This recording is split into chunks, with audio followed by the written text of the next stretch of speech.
Мероприятия по случаю национального праздника туркменского скакуна в Марысском вилаяте стартовали на торжественной площади перед Марысским конно-спортивным комплексом.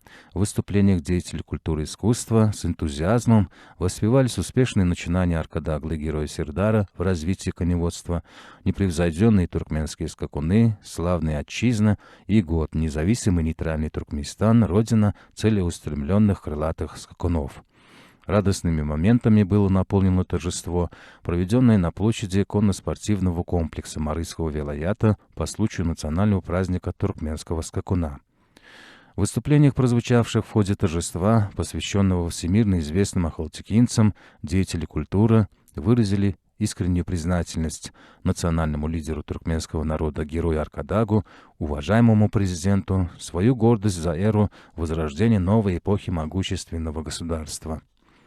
Интересные рассказы активистов общественных организаций и трапов и городов вилаята об исторических ценностях, связанных с ахалтекинскими скакунами, произвели приятное впечатление на посетителей праздничной выставки, а также приумножили их гордость за туркменских коней, чья слава распространилась по всему миру. Здесь же выступили мастера культуры и искусства региона, подарившие собравшимся радостные эмоции.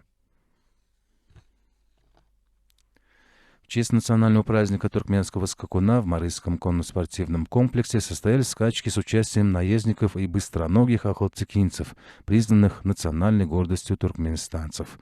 Скачки состояли из 5 забегов на дистанции 1200-2000 метров. В них участвовали скакуны трехлетки, четырехлетки и старше.